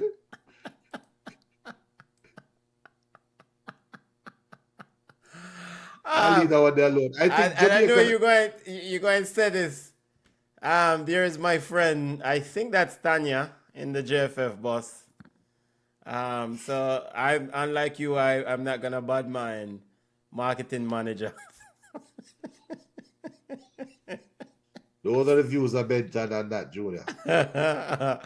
But the Jamaica Football Federation started what's called Operation Help My People. I think that's the title. That's what's on their Facebook page. They were giving out relief supplies and I mean all hands on deck. I like the bus at JFF Football, Facebook at JFF Live, on Instagram and other sorts. So JFF, and just get some free promo from BallChat a while ago. So and of course, those of you who can and who are able to support Jamaica, you can go to supportjamaica.gov.jm. It's the site to support the Jamaica relief effort, and there are multiple ways to support. You can donate money, or you can provide or drop off items at sites near you. All right. Now to the Reggae Boyz. Reggae Boyz has World Cup Qualifier games coming up this week, this international break. Thursday. To be exact. We're going to do a watch Thursday at 7. Up. Thursday night. Thursday night this week, to be exact. 2 games that in this window, and this is it. This is it. It's either you do this or you don't go World Cup. I mean, Curacao at the National Stadium, and Trinidad and Tobago, the Soca Warriors in Trinidad and Tobago. The starting 11, the squad for the Reggae Boyz: Blake, Jamali Waite, Tafari Chambers are the goalkeepers. Defenders: Joe Latimodier, Ethan Pinnock, Richard King, Dexter Lambegisa, Gregory Lee, Damian Lowe, Rico Henry Jr. of Brentford, Mason Holgate, Ian midfield holding free is in the defensive group this time. Maybe he will play right back or player in the back. Midfielders are Isaac Hayden, Bobby Reed, Jonathan Russell, Corey Anderson, and Joshua Anglin. Forwards: Bailey Kadamatari, Shamar Boza Nicholson, Romarin Burrell, Damari Gray, Kaim Dixon, Ronaldo Fascar, Cephas, Tyrese Campbell, goal scorer Warner Brown, and Dujan Whisper Richards round out the squad. Junior, put on your hat. Reggae Boyz getting ready for Soca Warriors on Thursday night. The first mission. Big game. I mean, it all comes down to this next 2 games. Next week, this time, well, we're getting ready for another watch along for the Curacao game. And what will the conversation be? What will our conversation be a week from today about Jamaica in a must-win, Jamaica in a draw game? Are we getting ready to celebrate qualifying for the World Cup, or are we going to be getting ready to talk about a playoff run? Are we going to get ready to go back on the hamster wheel and say we failed again? It's a lot over the next 7 days, and this group of players are responsible for how we're going to feel in the next 7 days. I just don't like the fact that we have so many quote-unquote forwards and the midfield is bare. I would have loved to see some more steel in the midfield, but maybe Jamaica, we don't know. Where we get the steel from? All right, just a reminder of where we are in the group standing. Jamaica leads the group on 9 points. Curacao in second on 8 points. Trinidad and Tobago third on 5 points. Bermuda rounds out with nothing. Junior, where I get the steel from? Good question. I don't know. That's the problem right now. But so BM asked about Trevante Stewart, that he has 8 goals from 10 games in the Israeli league, but he can't get into the game. He can't get in his side. While Damari Gray can forward back, and I'm adding the Damari Gray part to what he said, but we know that's where he's going to lead the country. The way I will answer this question is that our BM's question is this. It's people build relationship, and I think Steve McLaren's relationship with Damari Gray, are most of the English players with relationship with Steve McLaren, it's probably will mean that these players, regardless of how they're playing, they will be considered. Regardless of productivity, they will be considered, and more than likely probably will get a game.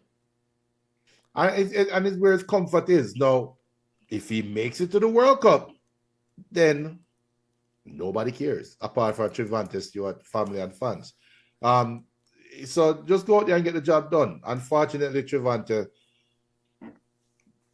such is life. It's only 23 or 21 spots, and your name never called. Keep supporting the side, and maybe you'll get some good luck fall your way. No, as we go with the side, we saw some. I am thinking is experiments over the last 2 games. We saw Bobby Reed being deployed as a holding midfielder. Will they try that against Trinidad? We saw Whisper have a cameo and look extremely well. Will he get more time? Warner Brown is back for injury. Will he get time? Cephas, to me, only have strength for Cures for Turks and Turks. Yeah, that's the pig side. Will Cephas get the opportunity to run against Trinidad? Which Trinidad is going to show up? Because from Jamaica's perspective, I'm hoping the Trinidad that hosted Curacao shows up. Because that Trinidad, Jamaica running off the field. That Trinidad team, Jamaica is running off the field. Now, Trinidad can feel a little bit hard done by the last time they've played in Jamaica. That one my boy was a 3 outside goal or whatever. How do they approach this game now? Yeah, so I think this game is going to be the second hardest game for Jamaica in the round. I think the Curacao game, playing in Curacao was the toughest game. I called it from then. And I did say, going to Trinidad, the second game is, hold on. 1 second. Trinidad and Tobago second game, as Junior handled some business, he's taking care of some stuff there. But I think from the Reggae Boyz perspective, it's that, I mean, just go out and do the job. I mean, a victory in Trinidad will definitely be a huge win for the Reggae Boyz. But most importantly, if you can take a point, that will not. Most importantly, don't lose the football game. And most importantly, win the game against Curacao. You beat Curacao at home, then you're in the World Cup. Well, get a good result against Trinidad first. Yeah. I mean, because then that builds momentum going into the Curacao. You don't want to go in the Curacao game with a bag of nerves, meaning that Curacao and you, if, say, for example, Curacao beats Bermuda, if Curacao beats Bermuda, and who knows, maybe you also want Curacao to lose the game, because then that will help Jamaica immensely going into the last game. I think Bermuda is not going to finish with 0 points. I've been saying that. I cannot see Bermuda finishing with 0 points. Hopefully they can get something out of Curacao. They did start the Curacao game in Curacao well. I think they were leading at 1 point. Yeah. So that's a tricky game in Bermuda. But the beauty about it is Jamaica can still lose to Trinidad and still have the destiny in their hands. Yes. So that doesn't make this a must-win game for Trinidad. It doesn't make it. You can lose the game and still all you have to do is beat. So Jamaica really only have 1 game left. Just beat Curacao. Yeah, it's a beat Curacao. And I mean, and as for Trinidad and Tobago, they have to win this game on Thursday. They have to beat Jamaica. Have to be. No, it's no long talking. They have to win to try to at least get into that second spot for a chance for the playoff. So they have to. So they, if I am Steve McLaren, as BM says, it's now or never for the Reggae Boyz, and he also said Levi Garcia was born outside. And for the people, if you don't hear the barking, we get a dog, We have one dog, and it broke a while ago. Run the whole house. Frightened me. But Junior come off foreign and get dog, Yo, people, me want one.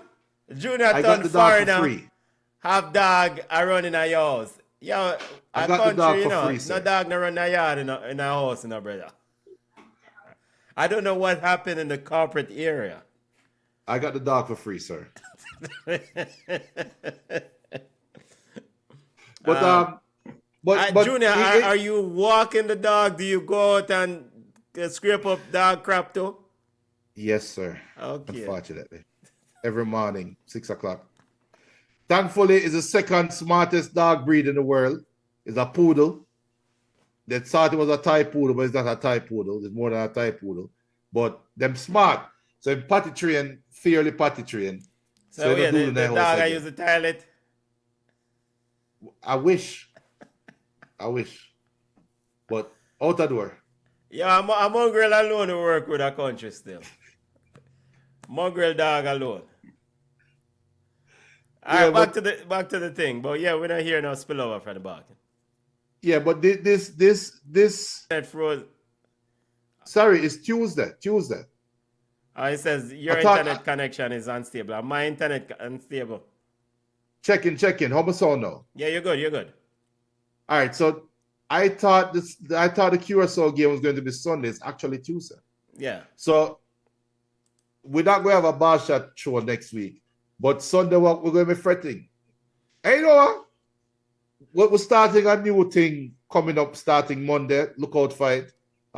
You guys might like it. It won't be live, but you guys might like it. So look out for it.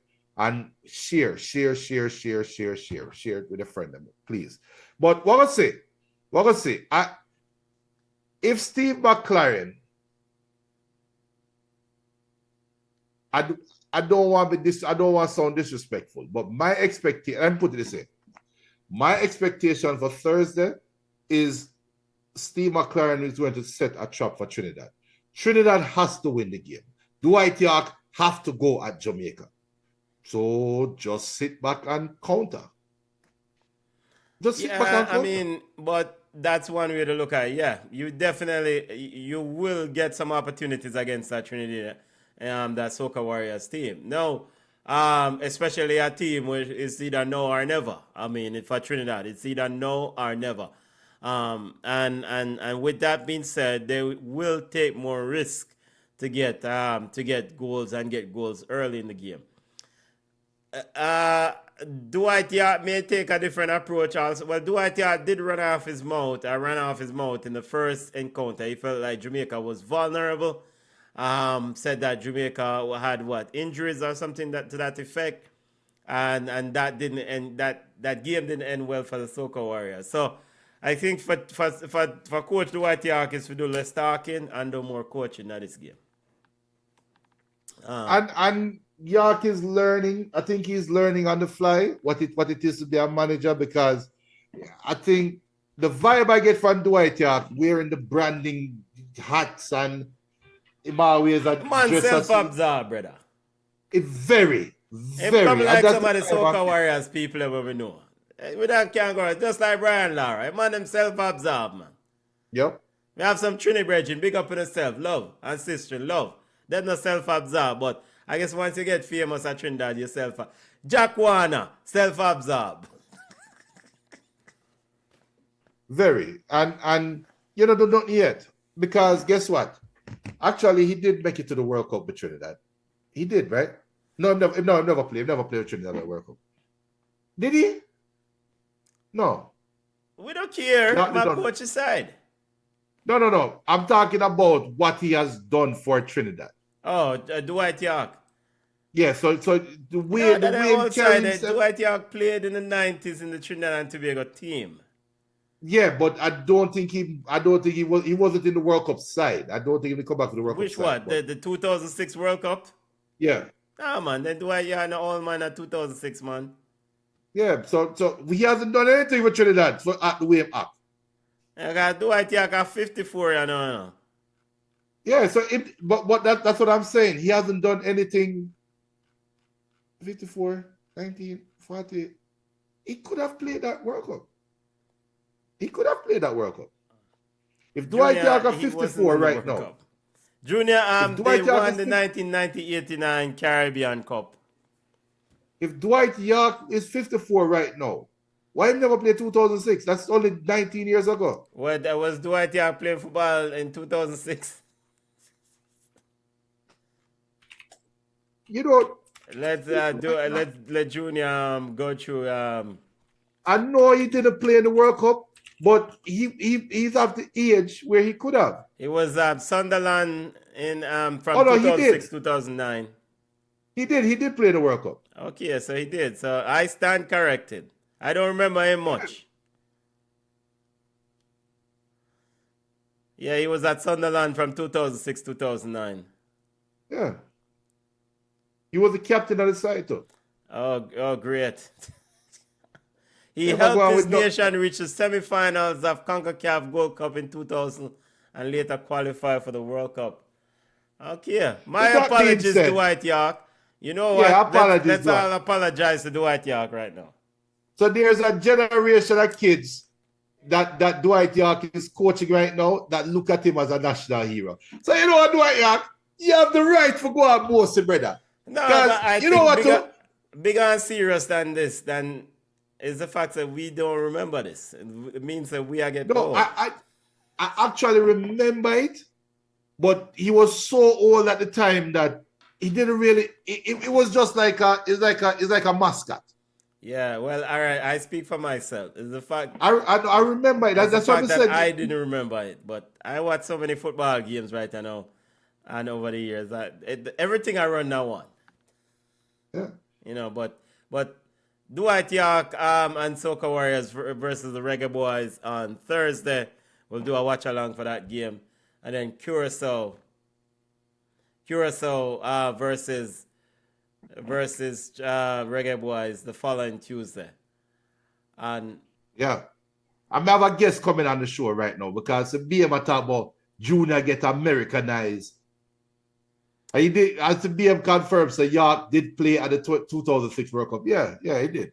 yeah, But- yeah, my So memory. he has every right to be bossy. And he have every right to have a DY hat. Okay, let's not get carried away. What, DY 19? Let's get carried away with him hot. Like he want to be CR7. with him hot. Well, I guess at the end of the day, some of us support CR7 promoting his brand. Well, why not support Dwight York? All right, Coach York, do you think? Yeah, so to support Dwight York. With Yeah, that man, being do you said, think? though, I'm worried about this game, though. I think Trinidad and real quick, I'm showing them. This is bad boy Kojo. Man, I walk around. What kind of dog? Yo, move the hero time, eye, brother. Why Tyler, come back, come get him. why you have here in the dog eye, brother? The poodle. This is bad boy Kojo. Bad boy Kojo too. No. Brother, dog, we're not licking a face, man. Go over there, some man. Licking a face, man. Yo. Well, you did get Americanized, so we have to big you up for that. That's what Americans would do. Next thing you know, the dog gonna kiss you.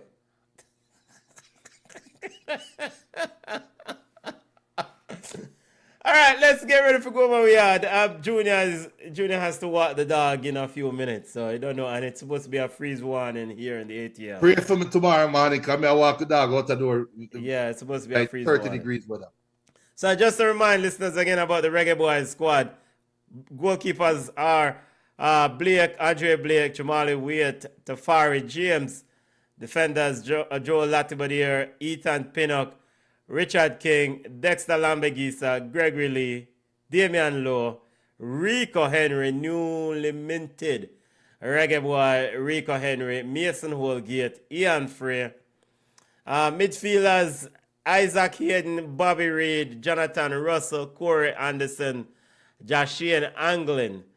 And the forwards are Bailey Kadamatari, Shamar Nicholson, Romarin Borrell, Damari Greer, Kaim Dixon, Ronaldo, Cephas, Tyrese Campbell, Warner Brown, and Dujan Whisper Richards. That's the Reggae Boyz.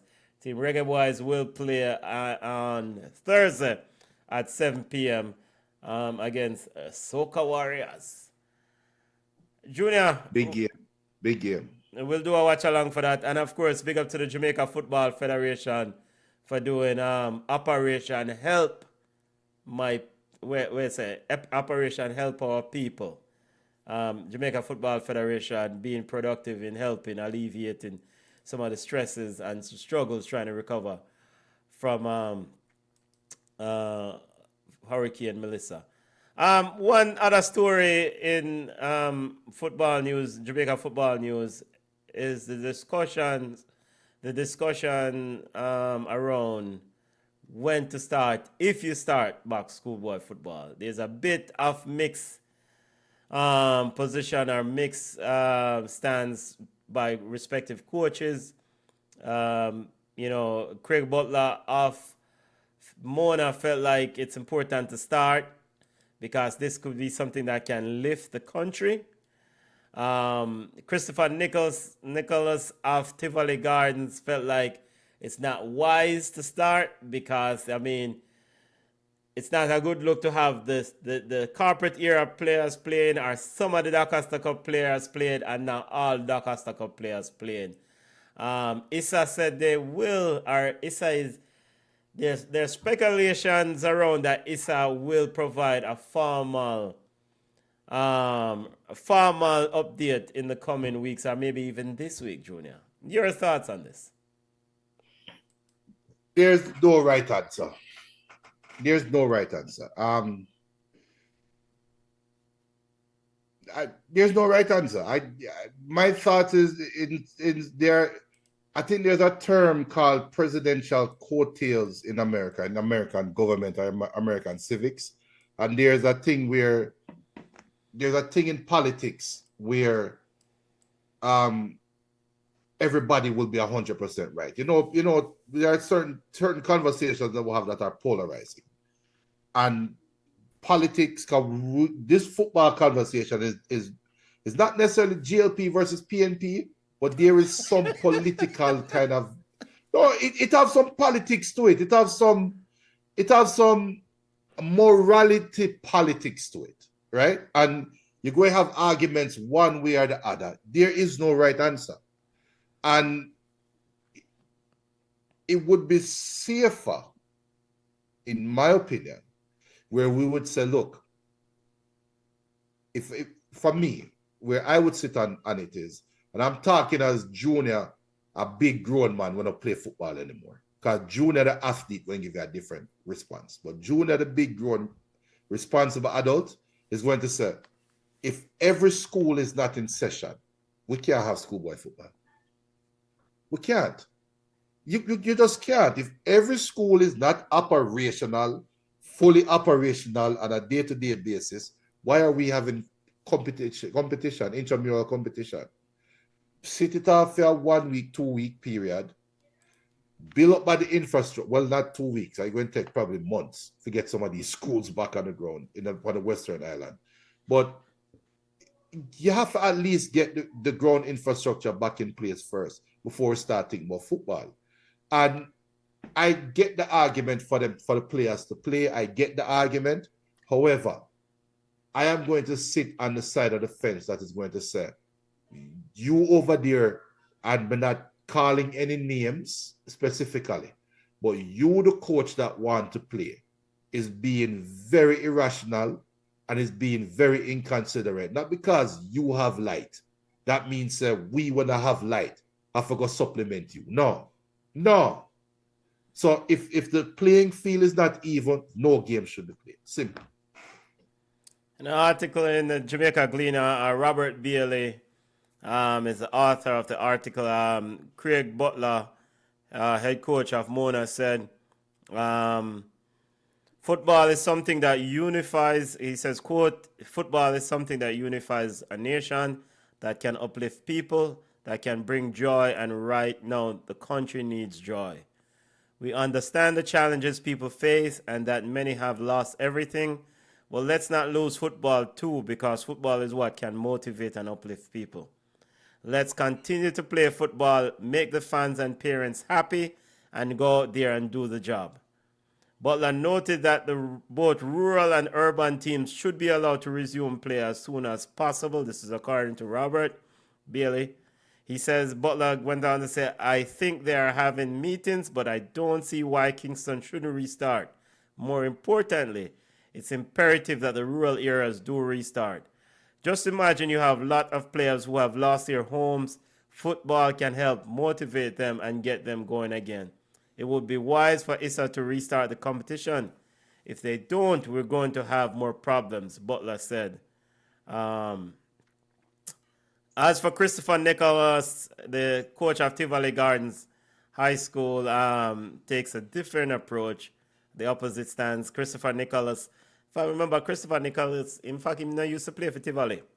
Yep. He was a good striker for them. Missed a few goals too. Yep. Jesus Christ. Christopher Nicholas, coach of Tivoli Gardens High, said it should resume only if the DaCosta Cup is able to resume too. Yes. It will be too selfish to know that these youngsters in the rural areas who can play this year and can't play next year are watching their peers in the Manning Cup playing and winning a trophy while they didn't get a chance. That's just not fair. So Christopher is saying that for the seniors, he also added that, quote, I don't think it would be a good feeling. It would be traumatizing for the youths in the DaCosta Cup. My players do want to play, but they don't really understand what went on, especially since they weren't directly affected by the hurricane, end quote, from Christopher Nicholas. And Anthony Patrick, coach of St. Catherine High, has a similar sort of position as Craig Butler, coach of Mona. It's very insensitive. But this is why you need big people to put on them pants and make difficult decisions. I see both sides of this argument, or both sides of this debate. I understand Craig Butler's point, Craig and Patrick's point, and Anthony's point about uplifting and motivating time. But are we there yet? I think and I think this is something that is a little bit troubling for me regarding Hurricane Melissa.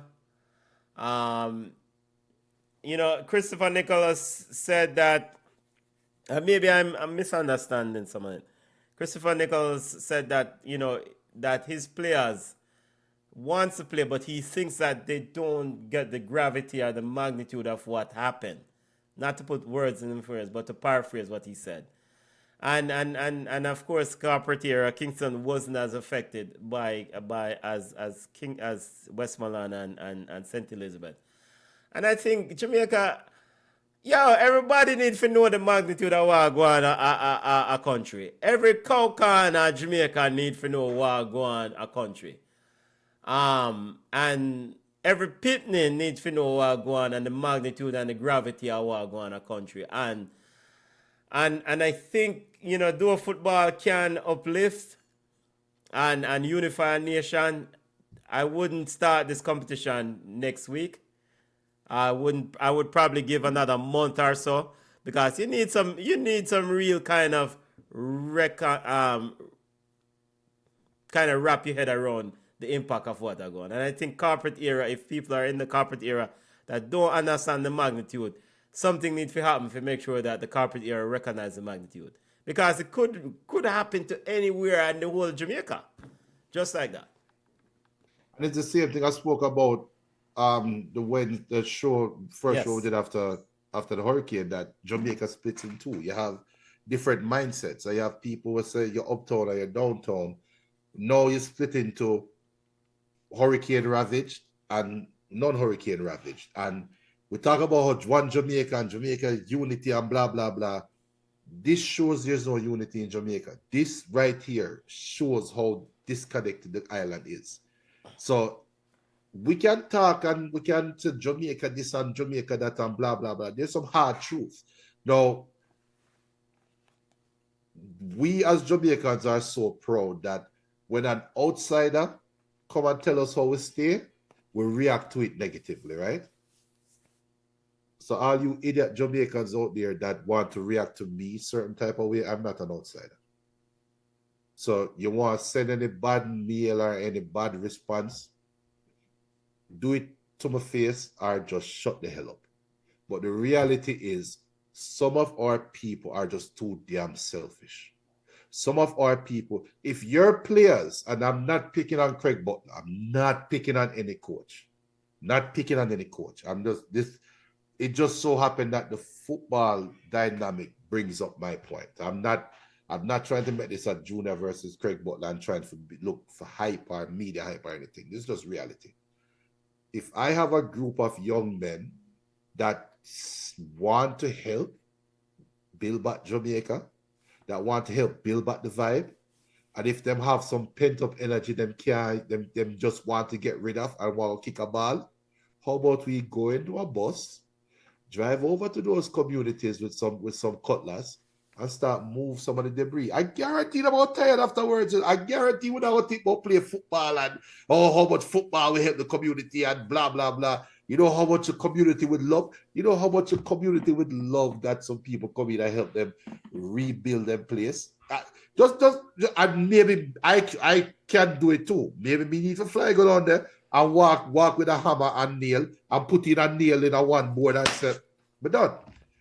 And it sounds funny, but if everybody do that, if everybody was sit down and trying to bring back normalcy for their own comfort, if they were to go and pick up one stone out of somebody's yard and throw it into the backyard, if everybody do that and pick up one stone, you know how much that community will step forward tomorrow? So instead of thinking about building back football and we don't worry about football right now. If the man if them have energy them want to use the energy in the community to help the people and move on. Because you have some people who are really suffering, right? So that's all I'm gonna say. BM said schoolboy football can wait, people are suffering in our country. I think they should be using facilities like Sabina Park as shelters for the homeless from Western Jamaica. Also, the National Stadium should be used as a shelter after the Reggae Boyz game. Get some tents for the people. Yeah, that's something that that is put out there regarding rebuild. How can you rebuild on people in these locations, right? So can you then subsequently relocate people to different parts of the island, mainly the corporate area where you don't have that significant impact as you have in the western part of the island, and then subsequently do the rebuilding effort. The schoolboy notice that was put out by schoolboy, the postponement of the games that were put out by ISA on October 24th, said that schoolboy football was postponed, and they said 48 hours notice will be given prior to the restart of the competitions. So ISA put out that statement when they discontinued or stopped the competition, and they said 48 hours will be given before they restart it. And that 48 hours notice kind of sound that insensitive. The whole thing is insensitive. that sounds crazy to me. And I guess a part of me maybe don't know if a lot of Jamaicans, I get the vibes that some Jamaicans, based on the comments that I've heard, maybe don't recognize the magnitude of a category 5 storm and the impact and the severity and you know and so forth. But my worry is that if life gets back to normal, i.e. you start playing football in the corporate era, then the issues, this building the relief effort that is needed in the western part kind of get pushed to the back burner. Too much insensitive people there. Yeah. Well, Andrew Holness, the Prime Minister of Jamaica, did say in the Parliament this past Thursday, said it's imperative that we in the corporate era, like we, that's this word that he used, that we get back to normal. We need to get the economy going because that part of the economy is going to be essential to foster any sort of rebuilding in the other parts of the country.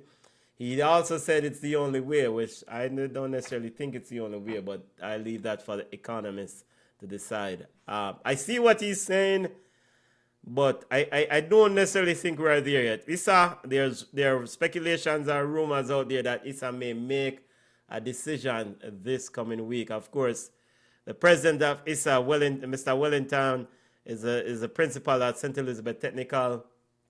St. Elizabeth Technical was ravished, took a serious, just like the parish of St. Elizabeth, took a serious sort of, underwent a serious impact, a heavy impact from Hurricane Melissa. Junior, but some track athletes have already resumed training at St. Elizabeth Technical. Does that appease the idea of playing football then? Because track athletes, in fact, one of the coach at St. Elizabeth Technical say, yo, it's hard to train these athletes because some of the athletes, them lose them house In fact, he spoke about one athlete who they had a farm. His family had a farm. Her family had a farm, and all the cow, the goat, them, all of them dead, and also their home is gone, and she's in training. That would need to know that information. If you want to train, craziness that in a brother. Yeah, but if you want to train, go on to train. We don't need to know that. What you want? A cookie? What you want? What you want? The coach is pointing out the difficulty, the circumstances that they are training, and maybe it's on maybe the school should probably put a moratorium, a pause, and all these things, and because there's a mental health component on Jamaicans. Some always suppress things. I would say, yeah, we are cut and go through. We are deal with it. That means we don't really resolve the emotional aspect of it. So we just cut and go through. And we put that around a corner, and then 10 or 5 years down the road, then it starts liquid.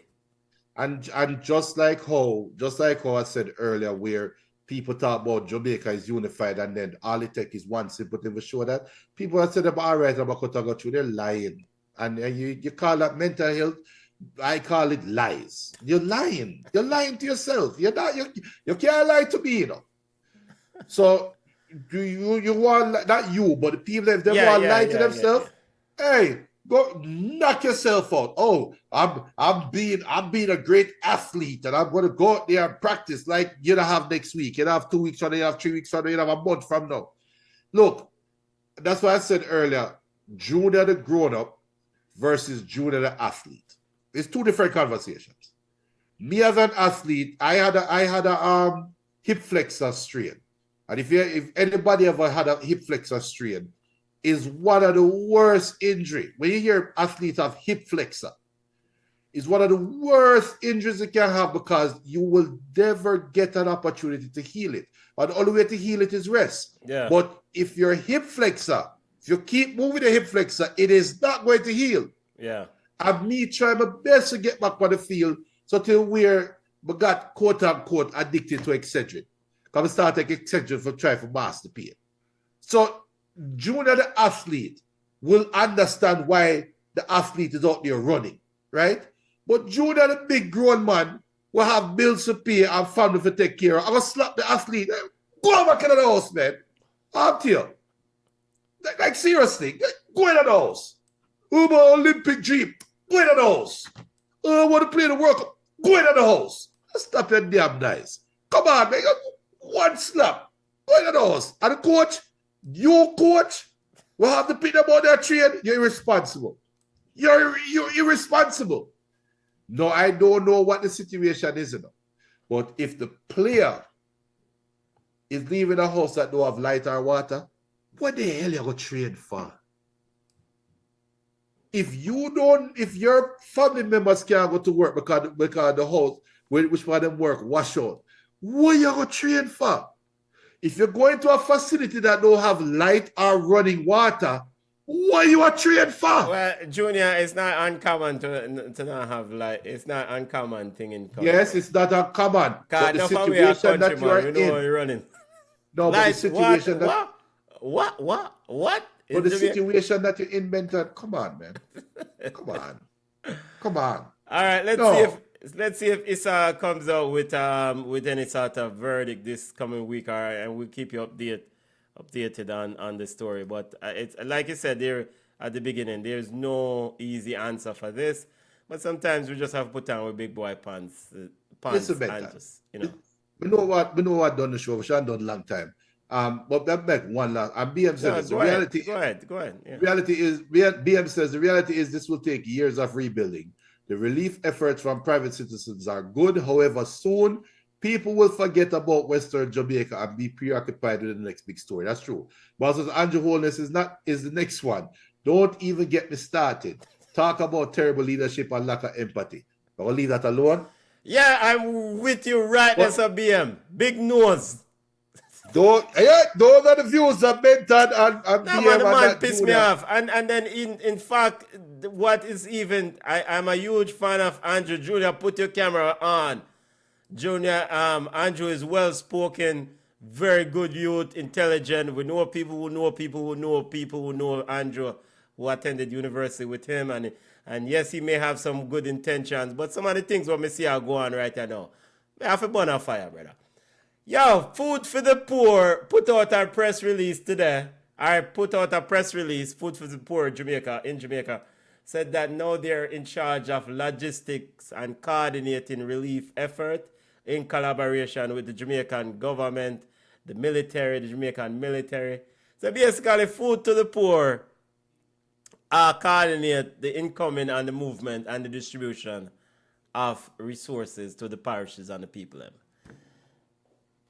That is a statement that, and actually, I think that was in the in an article in the Jamaica Gleaner where it says that Food for the Poor are doing it. What does that even mean? So we can't even manage our own response. We have to make somebody else do it. Eh? Junior Pringle, are you still here? I have a simple solution. We cannot manage a response as catastrophic as it is. Because it is catastrophic and it's... So now a Food to the Poor are run things in terms of moving items in collaboration with the JDF and whosoever. All right, so my suggestion, and we're done after this, but God, Now, wait, let me make sure so me get the statement about food before you make it. Make I get the correct thing, because me don't really want. Well, you know what, them can send mail or whatever. Me not care because go ahead, Junior, as I try to find this Food for the Poor. But my suggestion, you said something earlier that is key. Where you said that you don't know what there is. Where you were talking about when you said the coach is talking about wanting to get there, and we need to define there. And my suggestion to the powers to be is come out with a plan identifying what there is, have some little metrics and say, here are the things that we will need to have in place before we can start back football games here, before we can start back traveling of school buses here, blah, blah, blah. These are the things that we need to accomplish before. So it's not coming out, we're going to let you know 48 hours before. No. Come out and say, this is the criteria for us to start back football games. These are the criteria for us to start back cricket games or whatever games are out here. We need to have this in place. We're not going to say we're waiting until 48 hours to tell you, because then that leaves us to our own inhibitions, and we frankly don't trust you. So because we don't trust you, we are going to think the worst. We are going to think that this a school want pay money or put in money because they want some form of advancement or whatever. And whatever stupid theories going to come out there, or cockamamie, fool arguments going to come out there. Lack of information gives rise to inconsistencies. And that's where we are right now. There's a lack of information. And the people in power need to take control of the information that is going out there by saying, here is my plan. Middle business what John Public wants to say, this is the plan. For us to start having football games again, we need at least every school to have at least 1 week of functional class time. If every school have functional class time for 1 week, then we can start talking about scheduling games. If we don't have that, we don't want to hear nothing about a football game. Simple. If they put out some criteria out there that say, here are the things that need to be in place before we can do blah, blah, blah, blah, blah. Here is the plan. Because really and truly, Benton, yeah, Kingston games are going to start playing before St. Elizabeth games. Yeah. I mean, so they just need to come out and be honest.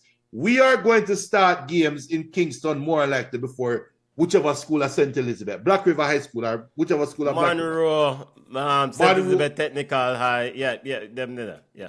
Who do nobody think we'll play football for the rest of this year? Just put it out there from now. But before we start over here, we're going to make sure we're brothers and sisters over here, so all right first. And these are the criteria we want to make sure. Because you know why? It really going to be messed up for a team for a drive on the highway from St. Catherine going over into St. Anne for go play, but they will pass St. Elizabeth, we can't play the football. But the bus will go drive through and look over there and say, damn, look over there some mash up, but they're going to play a football game. No, we don't want that. So just put some things in place and have some criteria out there. You're not asking for people to vote on it, but tell them this is the plan. And you like it or not, this is what we're going to do. Just do that. It's simple. I wouldn't like it, bite it, but we make you know. And you know months in advance.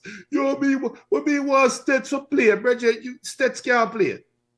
We don't know how to feel. No, but we play away games. No, it's not allowed. Nobody think we'll play football this year. Go on, take up some stone. I'll keep it moving. Well, you know what? All I man them go to school for play ball. All I ballers them in a rural Jamaica now, them get a lick. Well, Heart all I man them will go to school for just play ball. Heart Academy still open. This is true. SupportJamaica.gov.jm is the source or the site that you can go and make a contribution. Or there are a list of items on the website that you can drop off at one of the many collection sites around this country and around the globe, because Jamaicans are everywhere and Jamaicans have collection sites in England, UK, in America. Them have, just there's somebody near you or some Jamaicans near you who are collect things and try to get things in. And big up Tigers. Tigers agreed it's simple. Postpone the cup. Big up Jump Core Love. Jump Core Love, big up yourself. Make sure you like us. So first I message Jump Core Love message is saying too early for talk about football. Agree 100%. Tigers and Manning Cup can continue. Postpone the cup. Simple. Yeah. So word is that according to the Robert Bailey of the Jamaica Gleaner, Issa will make a decision. Craig Butler did say that they're having meetings, but him don't know what them decide. So, one love, Jamaica, Lanui love, Jaja. What time for we go on? Rough.